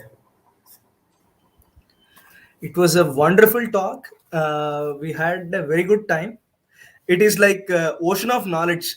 There are many things that you have told, which many of us independent researchers who are very keen in bringing out our Indian knowledge. We want to take one topic and then try to do some research, our own swadhyaya in that, and then bring out things. So it was very great. I'll just read out a small summary of what we had. Some of your comments, like our Indian knowledge system is systematic enumeration of thoughts and skimming of the truth, and the goal of life is to dispel avidya and gain vidya, these kind of things. And how the knowledge got transmitted from our country to various parts of the world. The Europeans, the Egyptians, all the other places, the Chinese and all. It's really like it's an eye opener to many of us. We did not know many of these facts, and I wish that this message goes to everyone and they try to give a thought in this direction. And then the medical heritage, something like this, dentistry, nose surgeries, inoculation, which is very much relevant during this pandemic time. How the practices that we have done, our ancient Indians have done. I think we should keep working. We should understand those things and do some research in that direction. And the Bakshali's manuscript, it's really amazing. I understand that this quartic and then the quadratic convergence. Okay. It's really great. So these kind of things, I think we need to code and code them, and then put it, use it in computational means, use it for a computational purposes. And the kind of Eurocentric claims and all people have done, and what is the reality, all these are eye openers. It's a great talk, sir. We are very much thankful to you that you took out your valuable time, and then you have helped us understand all these things. Thank you very, very much. Thank you, sir. It is my pleasure. Thank you for inviting me. But I have a request to all the viewers over here. Please share this talk and other talks of mine in your social media. Make it popular. Unless the word gets out, it's useless. If I'm talking to just 20 people, 30 people, it's useless. So please try to share this talk maximally in your circles. Second, for those who are interested, I'm also offering a course at Hindu University of America. You may want to go to their website and see. I have people who are willing to give full scholarship for Indian students who want to take that course. So please do contact the Hindu University of America, showing your interest in taking these courses, where we go in detail over 10 lectures of 2 hours each in 2 terms. We go in great detail on Indian knowledge systems, on the Aryan invasion and things of this nature. So you could become much better informed. So please spread the word. It will not even cost you a cent. And plus, you'll help me, because the project works you'll do in that term will help me in my research to advance some of these things forward also. So this way you can be a part of the journey. So those of you thinking how you can help, please reach out to Hindu University of America, indicating your interest, and inquire about scholarships. Thank you. Thank you very much. Thank you very much.